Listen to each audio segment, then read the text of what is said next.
Good morning on January 26, 2025.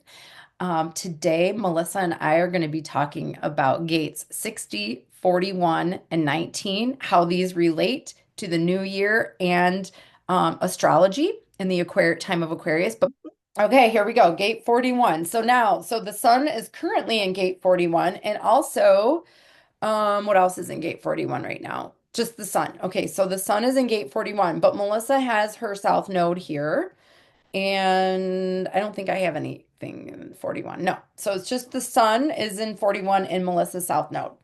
So, oh, and your design moon. Imagination. So gate 41 is imagination. Imagination and evaluating potentials. Melissa and I did a video on 41 not too long ago, right? And we Yeah, last talked Tuesday when we were celebrating the Rave New Year.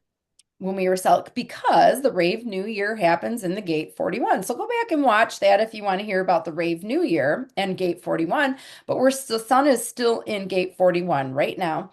And what I have written down is imagination and evaluating potentials.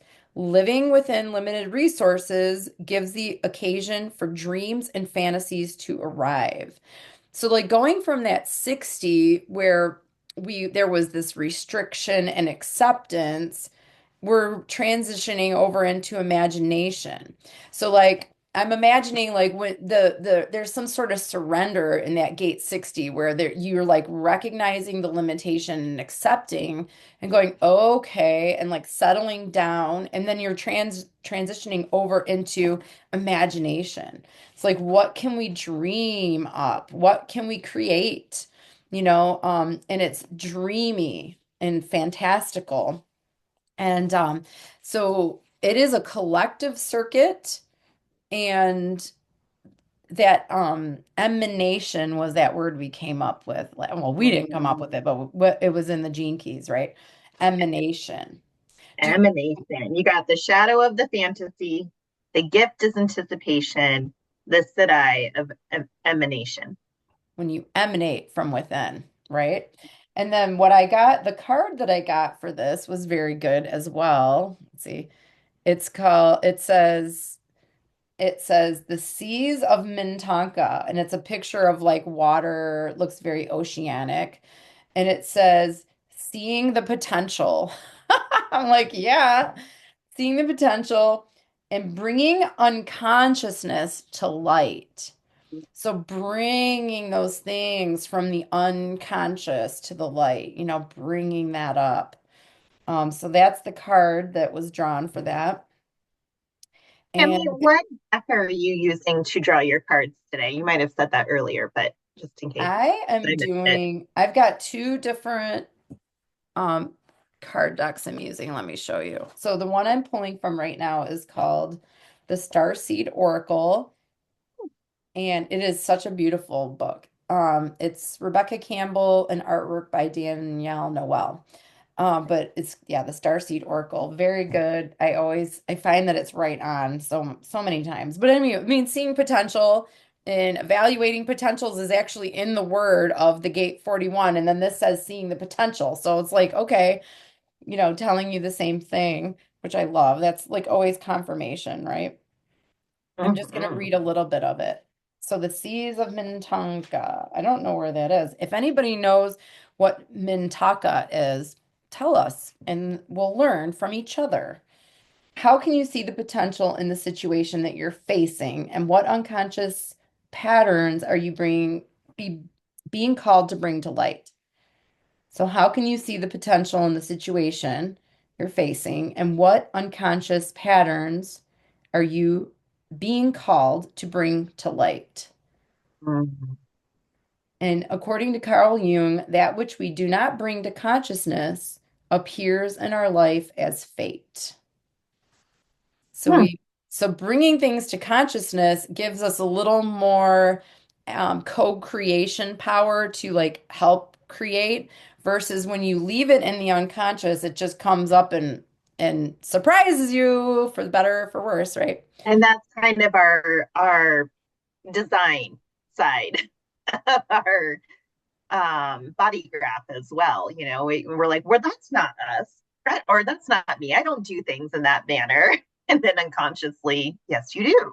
Surprise, this is how I engage. And That's oftentimes it can be from a place, from the shadow place.